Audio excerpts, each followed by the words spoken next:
There appeared to be no further room for philosophy to continue. Was this really the end? Then one day, while studying Hume's Inquiry Concerning Human Understanding, Kant awoke from his dogmatic slumbers. In a flash of inspiration, he saw how he could construct a system and answer the destructive skepticism of Hume which had threatened to destroy metaphysics forever. For 11 years, Kant published nothing, but continued working out his philosophy. Already he had begun living a life of extreme regularity, and during this period his routine began to achieve legendary status. In the words of Heine, rising, coffee-drinking, writing, lecturing, dining, walking, each had its set time, and when Immanuel Kant, in his grey coat, cane in hand, appeared at the door of his house and strolled towards the small avenue of linden trees which is still called the Philosopher's Walk, the neighbours knew that it was exactly 3:30 by the clock. So he promenaded up and down during all seasons, and when the weather was gloomy or the grey clouds threatened rain, his old servant, Lampe, was to be seen plodding anxiously after, with a large umbrella under his arm, like a symbol of prudence. Only on one famous occasion is Kant said to have broken this routine, on the day he started reading Rousseau's Émile, when he became so absorbed that he missed his walk in order to finish it. Only Rousseau's avowal of romantic emotion could make him forget his routine. But such feelings were not enough to cause any serious break with the habits of a lifetime. Although Kant twice considered marriage during these years, on both occasions he took so long making up his mind that by the time he'd decided, in favour on both occasions, one of the ladies had married someone else and the other had moved to another city. Kant was not a man to be rushed into decisions.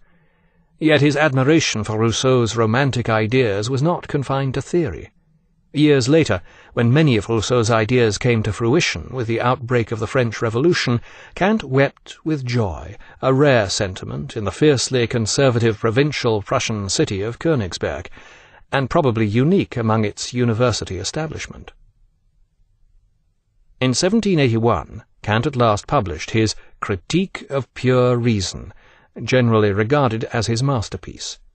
Yet not all his readers were enthusiastic. When Kant sent a copy of the manuscript to his friend Hertz, it was eventually returned only half-read. Hertz claimed that to continue reading Kant's work any further would have been to court insanity. And you may well feel the same.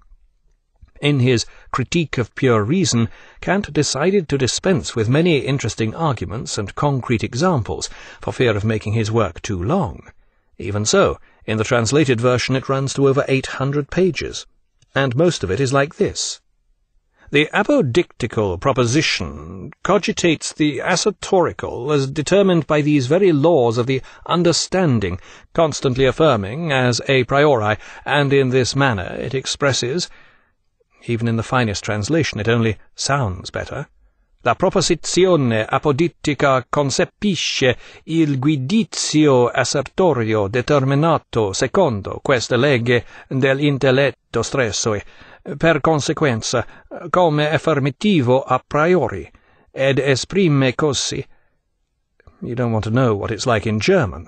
The miracle is that Hertz managed to get as far as halfway before fearing for his sanity.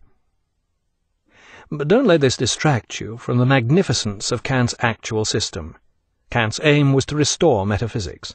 He agreed with Hume and the empiricists that there are no such things as innate ideas, but he denied that all knowledge was derived from experience. The empiricists argue that all knowledge must conform to experience.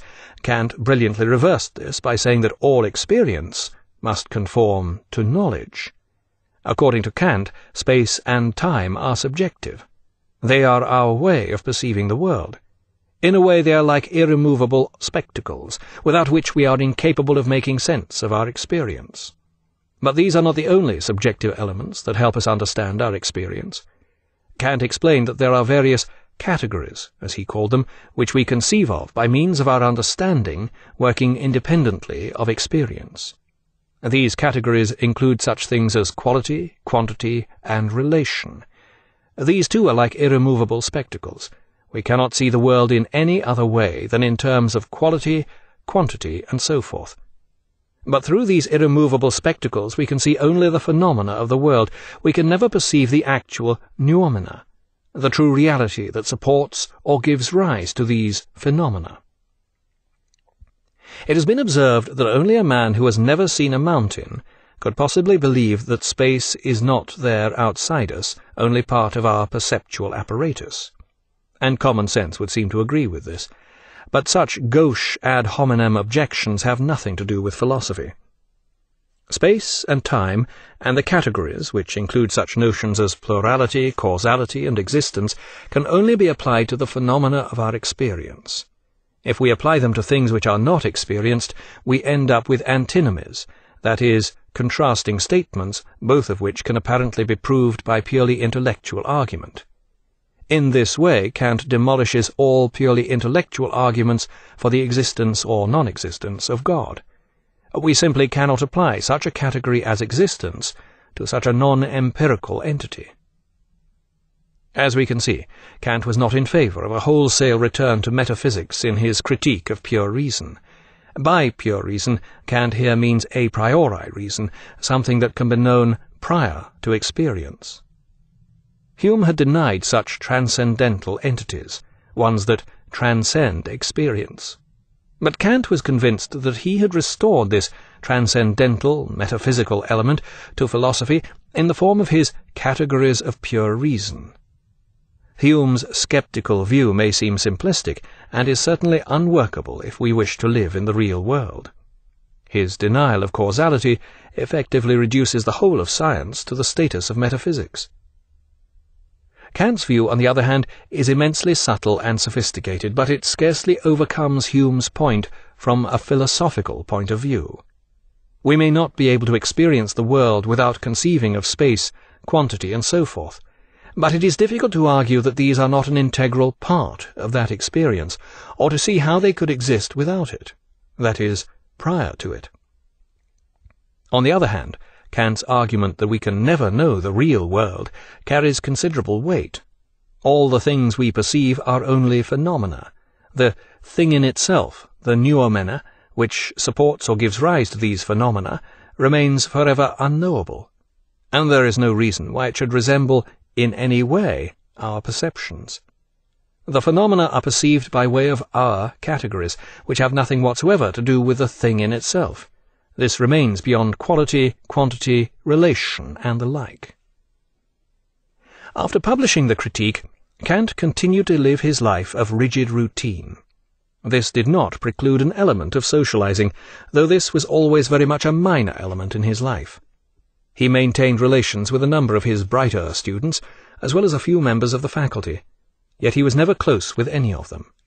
No one was addressed with the informal du, even after decades of social contact. Thought was his life. For a scholar, thinking is a means of nourishment, without which, when he is awake or alone, he cannot live. He was more intent on knowing himself than anyone else. But the task of getting to know Kant proved as difficult for himself as it was for others. "I do not understand myself sufficiently," he complained. Perhaps he was afraid of what he might find. Here Schafstein makes a fundamental point.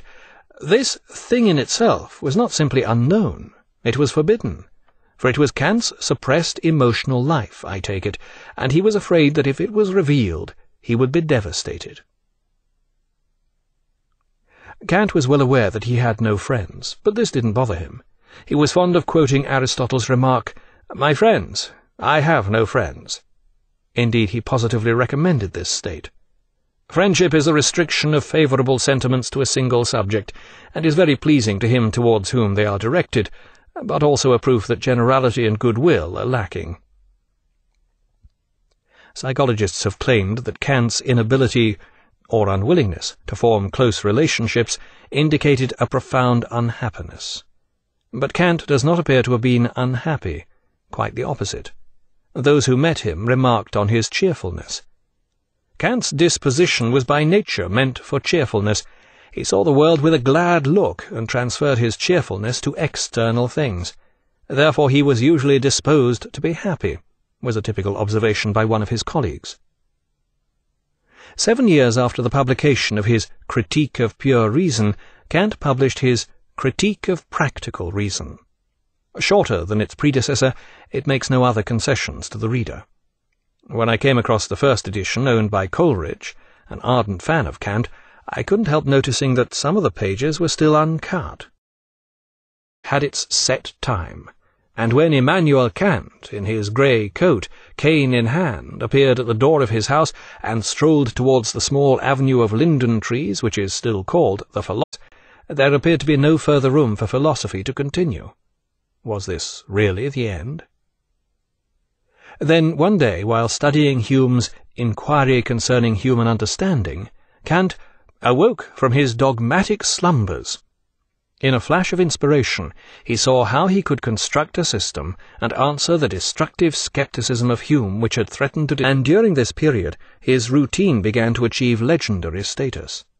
In the words of Heine, rising, coffee-drinking, writing, lecturing, dining, walking, each destroy metaphysics forever. For 11 years, Kant published nothing, but continued working out his philosophy. Already he had begun living a life of extreme regularity,